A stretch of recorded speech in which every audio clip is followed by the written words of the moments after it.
నమస్కారం friends, welcome to మంచి మార్గం ఛానల్. కొత్త సంవత్సరము మనము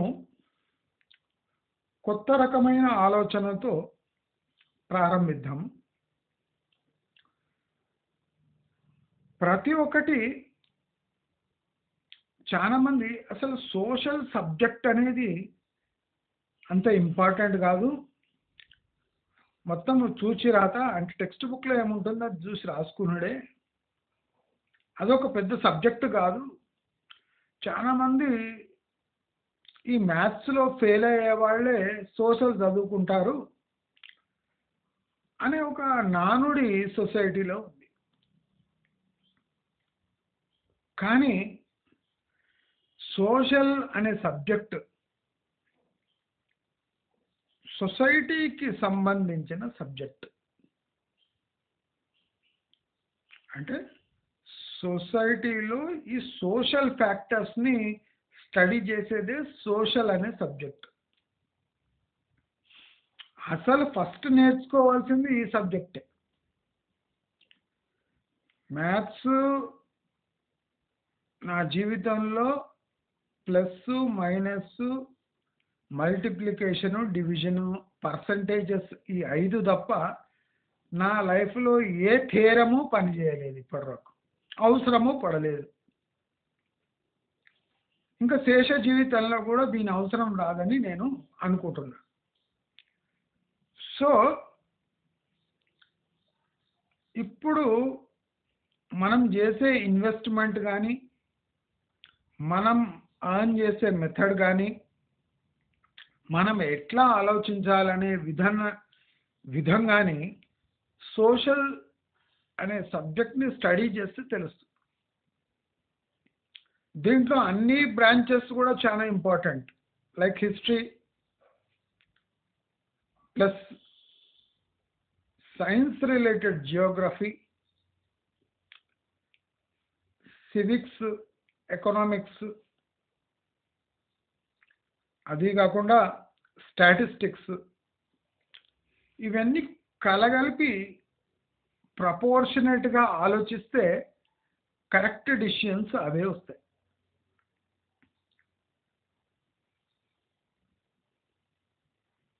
ఇప్పుడు మన ఛానల్ని పోల్చితే వేరే ఛానల్స్ పాజిటివ్గా ఉంటాయి. నేను అడిగే క్వశ్చన్ ఏమంటే, ఈ పాజిటివిటీకి గ్యారంటీ ఏముంది అని. మీరు పాజిటివ్గా చెప్తారు కదా, ఆ పాజిటివిటీకి గ్యారంటీ ఏముంది? మీరు దానికి కట్టుబడి ఉండి గ్యారంటీ ఇవ్వగలిగే పొజిషన్లో మీరు ఉన్నారా అని నేను ఫస్ట్ క్వశ్చన్ వేస్తాను. చాలామంది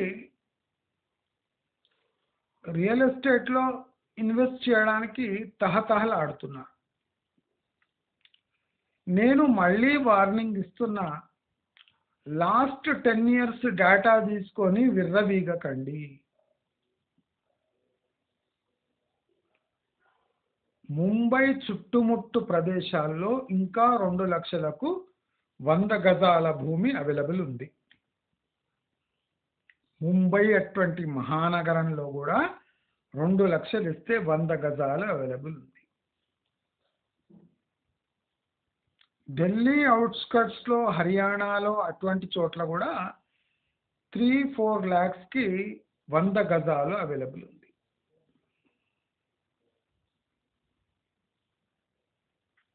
అంటే దీని అర్థం ఏమంటే అక్కడున్న పాపులేషన్కి,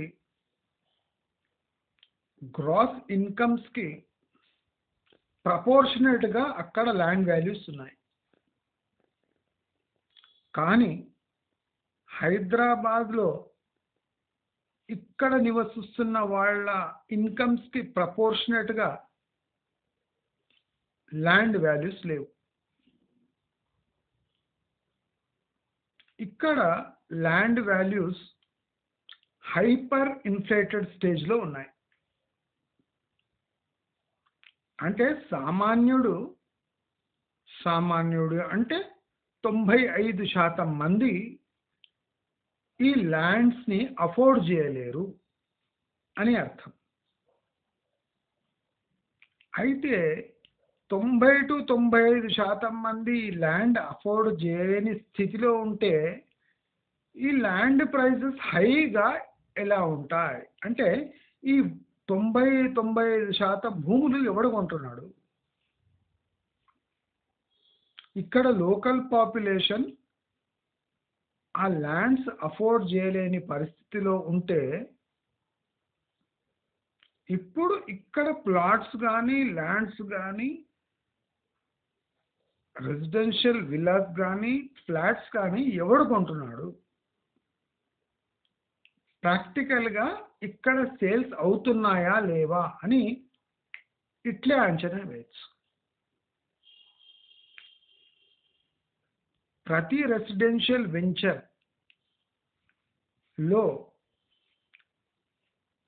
ఓన్లీ 20-30% సేల్స్ ఉన్నాయి.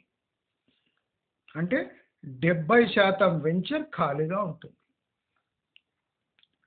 హైదరాబాదులో కోకాపేటు అంటే ఫైనాన్షియల్ డిస్ట్రిక్ట్, నానక్రామ్గూడ లేదా షోకిలా, మోకిలా ఇటువంటి ఏరియాస్లో, శంకర్పల్లి ఇటువంటి ఏరియాస్లో హై రైజెస్లో ఓన్లీ 20-30% సేల్స్ అయ్యాయి.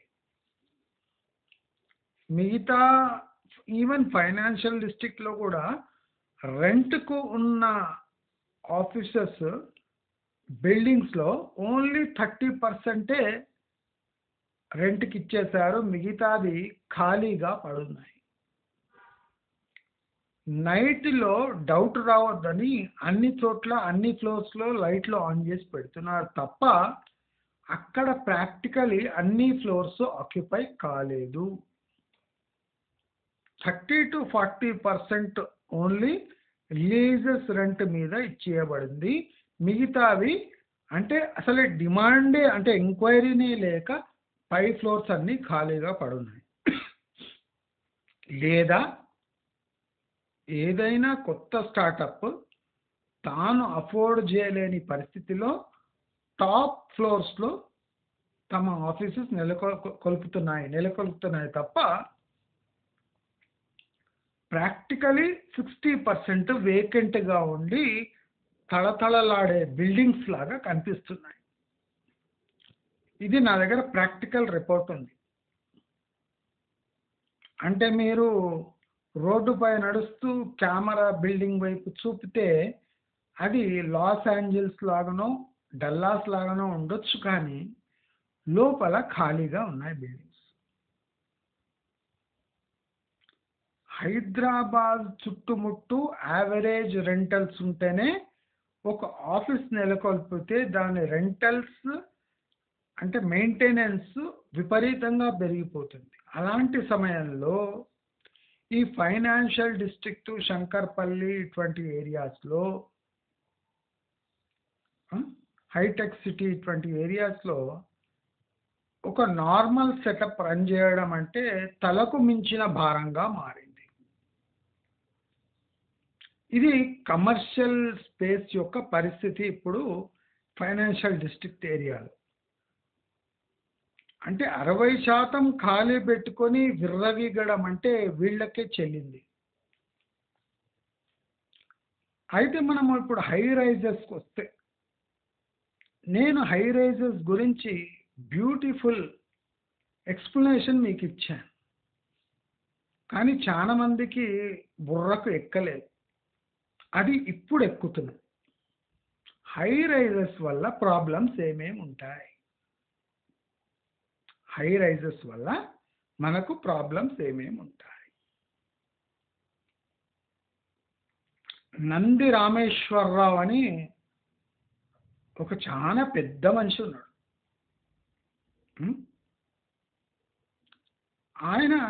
ఆయన కన్సల్ట్ చేయాలంటేనే విపరీతమైన డబ్బులు వసూలు చేస్తున్నాడు. ఆయన ఇప్పుడే మేల్కొన్నాడు. మేల్కొని హై రైజెస్ కొనొద్దండి అని ఇప్పుడు చెప్తుండే. అప్పుడేమో ఫుల్ హై రైజెస్ కొనండి, విపరీతమైన అంటే హై క్లాస్ లైఫ్ లీడ్ చేస్తూ ఉంటే మరి హై రైజెస్లో ఉండాలి అని చెప్పిన మనిషి సడన్గా మాట మార్చి, పాట మార్చి, స్వరము మార్చి తన వ్యక్తిత్వాన్ని తాకట్టు పెట్టి ఇప్పుడు హై రైజెస్ వద్దు అంట. దానికి ఎక్స్ప్లెనేషన్ ఏమంటే అబౌవ్ 30 floors పోతే 6,000 ఉన్న స్క్వేర్ యార్డ్ కాస్త 10,000గా మారుతుందట.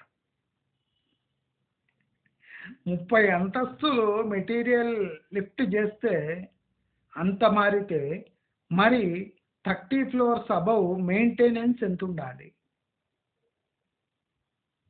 మీ కన్స్ట్రక్షన్ కోసం మెటీరియల్ లిఫ్ట్ చేస్తే మీకు 4,000 రూపాయలు ప్రతి గజం ఎఫెక్ట్ అయితే regular maintenance of the building ఎట్లుండాలి? నెలకు ఎంత కట్టాల్సి వస్తుంది అక్కడ నివాసులు అనే సోయి లేకుండా హై రైజెస్ లైఫ్ స్టైల్స్. దయచేసి గమనించండి, హై రైజెస్ సౌత్ ఇండియాకు సూట్ కావు. ఈవెన్ గుర్గావ్ లాంటి ప్రదేశాలలో కూడా హై రైజెస్ అవాయిడ్ చేస్తున్నారు. అంటే థిక్లీ పాపులేటెడ్ అర్బన్ ఏరియాస్లో కూడా హై రైజెస్ అవాయిడ్ చేస్తారు. Because lot of abundant land is available. ఇది నారిమన్ పాయింట్ కాదు, ల్యాండ్ లాక్డ్ సిటీ కాదు. ఇప్పుడు నారిమన్ పాయింట్ అటువంటి అంటే లాక్డ్ ఏరియాలనే రియల్ ఎస్టేట్ ప్రైజెస్ స్టేబుల్గా ఉన్నాయి. అలాంటప్పుడు ఈ మోకాల అంత, కోకాపేట అంత, ఫైనాన్షియల్ డిస్ట్రిక్ట్ ఎంత కరెక్టా? మనం ప్రతిదీ చాలా లాజికల్గా ఆలోచించాలి. ఈ న్యూ ఇయర్ నుంచి అదే చేయండి. ఇప్పుడు చూడండి, నేను 6 నెలలుగా ఏం చెప్తున్నా, ఇప్పుడు రియల్ ఎస్టేట్ ఛానల్స్ అది చెప్తున్నాయి. అదే 6 నెలల ముందు చెప్పింటే జనాల డబ్బులు ఎంత సేవ్ అయ్యేవి, వాళ్ళు ఎంత కరెక్ట్ డిసిషన్ తీసుకునేవాళ్ళు. దయచేసి గమనించండి.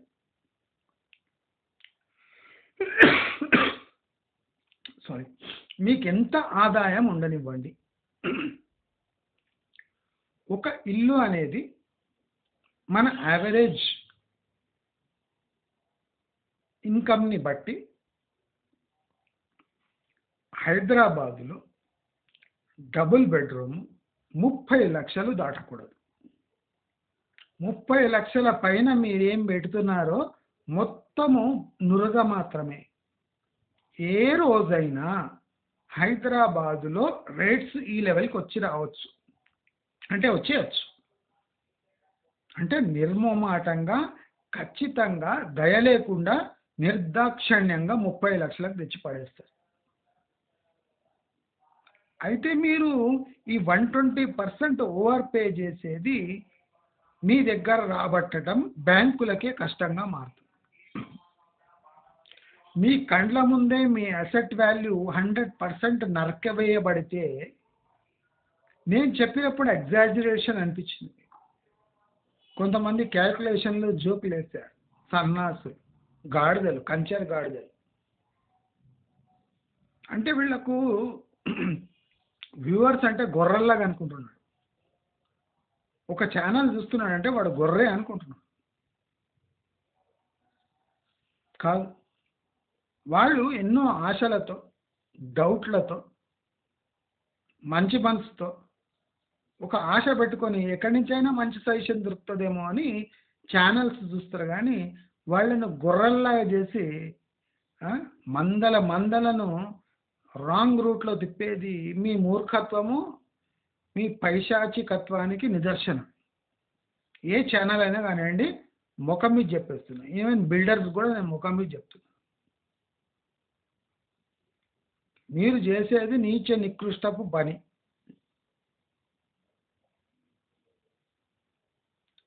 ఏ డబుల్ బెడ్రూమ్ అయినా 30 lakhs పైన పెట్టేది నాన్ సెన్స్ ఇప్పటి టైంలో.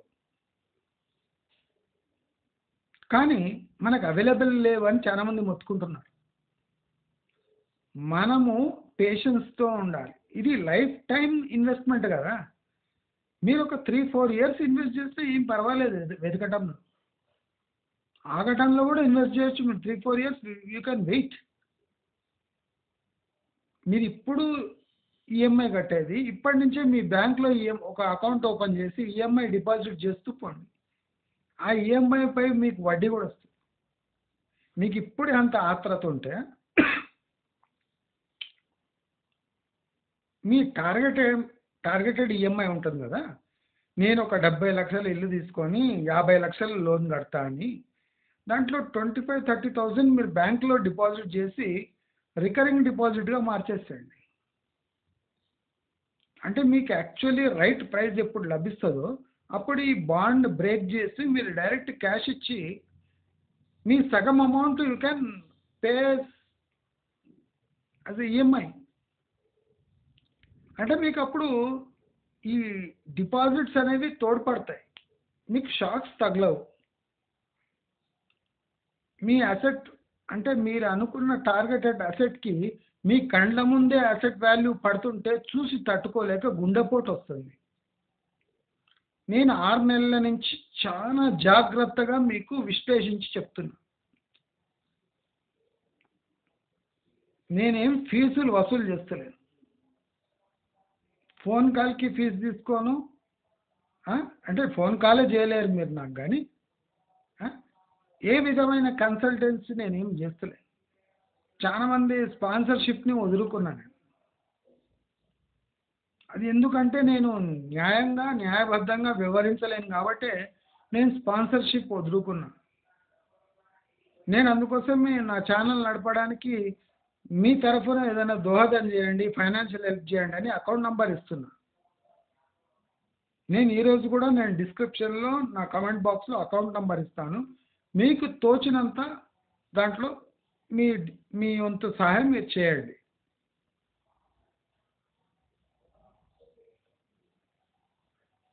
దయచేసి గమనించండి, ఈ కోకాపేట్ అనే ఏరియాలో చాలా దారుణమైన పరిస్థితులు నెలకొన్నాయి.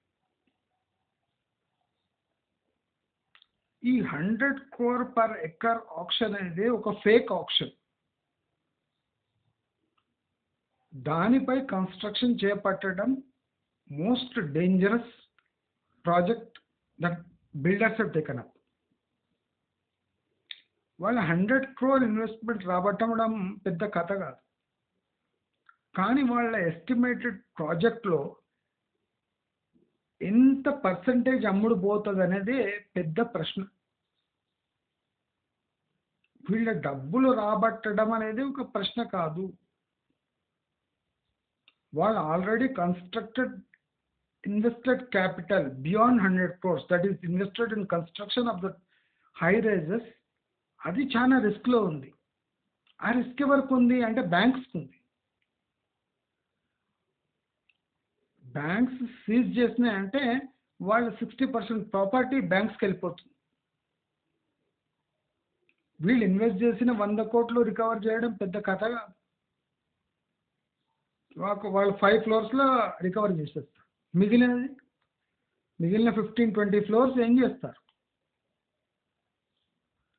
ఇప్పుడు డిమాండ్ లేక విలవిలబోతున్న చుట్టుముట్టు ఏరియాలో ఉండే హై రైజెస్కే గతి లేనప్పుడు కోకాపేట్లో 100 కోట్ల ఆక్షన్ చేసి తీసుకున్న ప్లాట్లపై కట్టిన హై రైజెస్కి ఏమాత్రం ప్రైజెస్ న్యాయపరంగా ఉంటాయని అడుగుతుంది.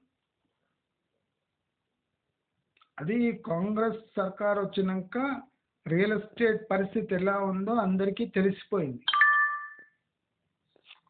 అలాంటప్పుడు మీరు రియల్ ఎస్టేట్ పరంగా ఆ ప్రైజెస్ని ఎలా సమర్థించుకుంటారు?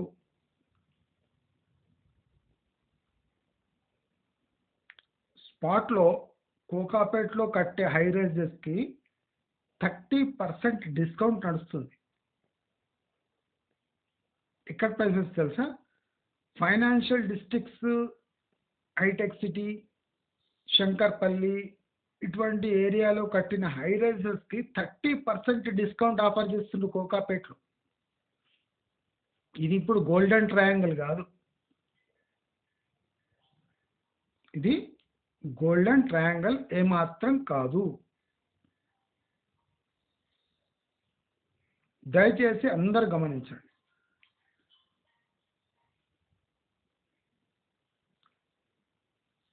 ఇప్పుడు మీరు ఈ ఏరియాలో ఏ రూపంలో ఇన్వెస్ట్ చేసినా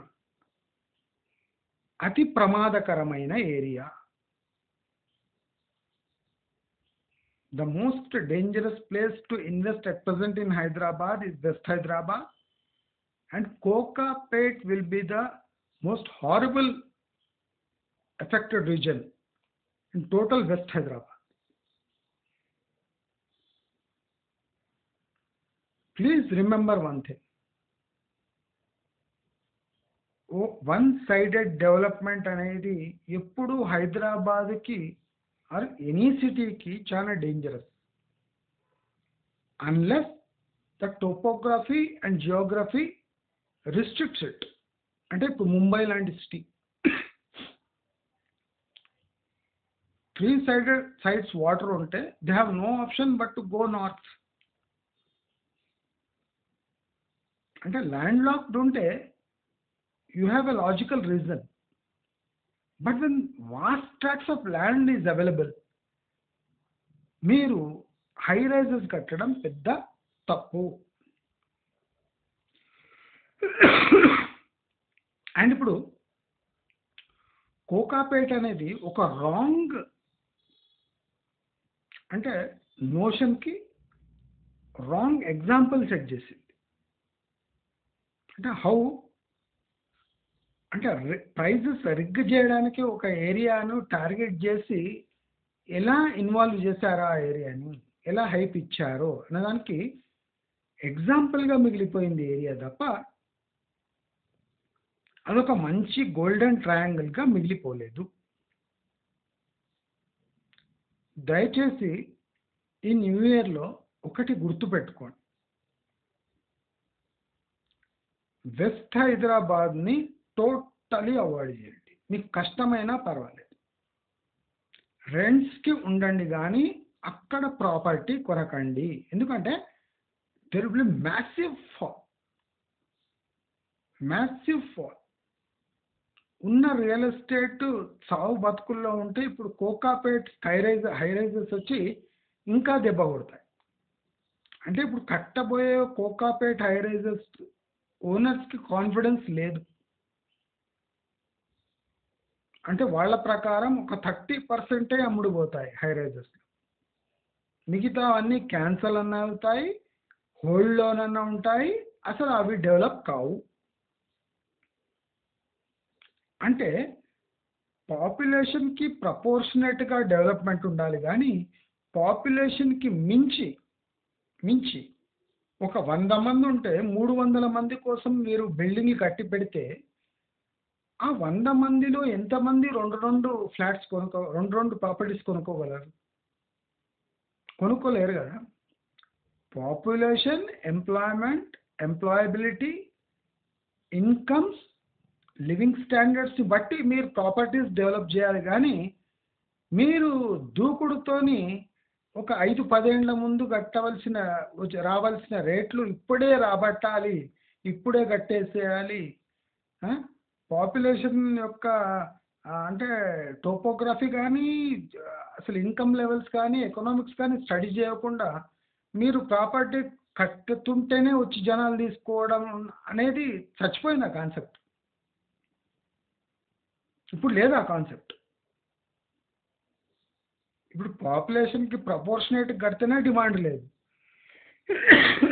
సారీ, ఇంకా పాపులేషన్ని మించి మీరు ముందరెళ్ళిపోయి ఒక్కొక్క కాంప్లెక్స్తో 800 మంది 1000 మందిని కొక్కుతానంటే ఎవరు ఊరుకుంటారు? యూడిఎస్ ఏమొస్తుంది వాళ్ళకు?